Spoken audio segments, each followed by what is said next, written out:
आप सभी लोगों को इंटेल और AMD के बारे में तो पता ही होगा, ये प्रोसेसर्स होते हैं पीसी के। और मोबाइल फोन्स में आपको मीडियाटेक और स्नैपड्रैगन के बारे में भी पता होगा, तो ये मोबाइल फोन के प्रोसेसर होते हैं। लेकिन ये शक्ति क्या है? तो ये शक्ति जो है ना, एक ओपन सोर्स इनिशिएटिव है जिसे राइज ग्रुप, जो कि IIT मद्रास का है ना, उसने क्रिएट किया है। और उसने इस पे कई सारे डिफरेंट प्रोसेसर्स और SoCs बनाई है। और हाँ, ये सारी ओपन सोर्स है। इसका मतलब ये है कि कोई भी इनके डिजाइन को ले सकता है और इन्हें आसानी से मैन्युफैक्चर भी कर सकता है। तो सबसे पहली बात तो आती है, शक्ति एक टाइप का एक माइक्रो प्रोसेसर है जिसको लो पावर वायरलेस सिस्टम और नेटवर्किंग सिस्टम्स के लिए बनाया गया है। यानी कि कम्युनिकेशन और अलग अलग सेक्टर्स होते हैं ना, वहां पे यूज हो जाएगा। और सबसे अच्छी बात यह कि IIT मद्रास के रिसर्चर्स ने ये भी बोला है कि जो माइक्रो प्रोसेसर है ना, पूरे इंटरनेशनल स्टैंडर्ड्स पे खरा उतरता है। यानी कि जिस तरीके से आपको स्नैपड्रैगन और मीडियाटेक देखने को मिलते हैं ना, सीधे सीधे उनकी टक्कर में आता है। ऊपर से जो शक्ति फैमिली के जो प्रोसेसर्स है वो इंडिया में ही उनकी फैब्रिकेशन हुई है। यानी कि ये पूरी तरीके से इंडिया में बनाए गए हैं। और जो सबसे पहले प्रोसेसर थे वो इसरो की फैब्रिकेशन फैसिलिटी है चंडीगढ़ में, वहां पे इनको बनाया गया है। और ऊपर से जितने भी प्रोसेसर है ना, ये सारे रिस्क बेस्ड प्रोसेसर है। जिस तरीके के प्रोसेसर आपको ARM के देखने को मिलते हैं, यानी कि स्नैपड्रैगन मीडियाटेक होता है ना,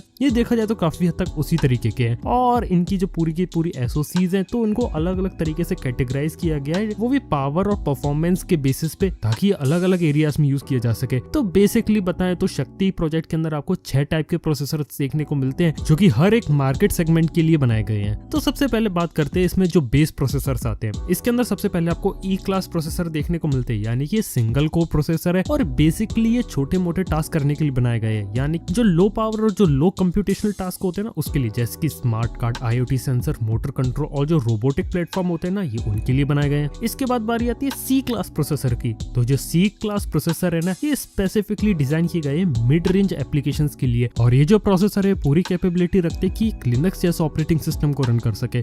इसके बाद बारी आती है I क्लास की। ये वो प्रोसेसर है जो कि मोबाइल स्टोरेज, नेटवर्किंग और मोबाइल नेटवर्किंग के जो इक्विपमेंट्स होते हैं ना, उसके लिए डिजाइन की गई है। और इनकी जो क्लॉक स्पीड रखी गई ना, वो रखी गई 1.5 गीगाहर्ट्ज से 2.5 गीगाहर्ट्ज। इसके बाद बारी आती है मल्टी कोर प्रोसेसर की, यानी कि जिसमें आपको 2 कोर, 4 कोर, 8 कोर, 32 कोर के जो प्रोसेसर मिलने वाले हैं ना, वो। इसके अंदर जो सबसे पहले आती है बारी, वो आती है S क्लास प्रोसेसर की। इनके अंदर जो मैक्सिमम कोर काउंट है वो रखा गया है 32 कोर्स का। और ये वर्क स्टेशन और जो इंटरप्राइज लेवल में जो सर्वर्स यूज किए जाते हैं ना, उसके अंदर यूज होंगे। इसके बाद बारी आती है H क्लास की। ये स्पेशल प्रोसेसर है जो कि हाई परफॉर्मेंस कंप्यूटेशनल टास्क के लिए बनाए गए हैं, यानी कि जो सुपर कंप्यूटर लेवल की जो बातें होती है ना, ये प्रोसेसर उसके लिए बनाए गए हैं। और इसके अंदर आपको मैक्सिमम 128 कोर्स देखने को मिलेंगे, तो भी काफी इंटरेस्टिंग बात है। इसके बाद बारी आती है एक्सपेरिमेंटल प्रोसेसर्स की।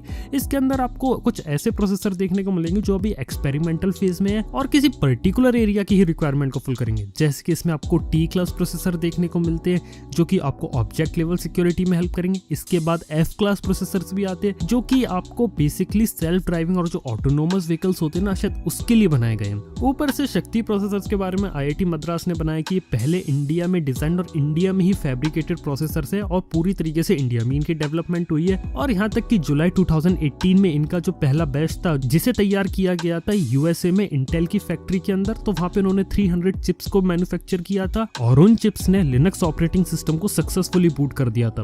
तो देखा जाए तो जो शक्ति फैमिली है ना प्रोसेसर्स की, ये डिफरेंट टास्क करने के लिए बनाई गई है, जिसके अंदर आपको कंप्यूटिंग डिवाइसेस और जो embedded low power wireless system और नेटवर्किंग सिस्टम्स होते हैं ना, इन सब के लिए डिजाइन किए गए हैं। तो इसका मतलब आप समझ जाए कि ये एक शक्ति प्रोसेसर का यूज आपके मोबाइल फोन से लेके एक सुपर कंप्यूटर तक हो सकता है। बेसिकली अगर देखा जाए ना, तो मुझे लगता है कि फोन से ज्यादा हमें दूसरी चीजों की तरफ देखने को मिलेंगे, जैसे कि सर्वर और जो सुपर कंप्यूटर होता है, हो सकता है वहां देखने को मिले।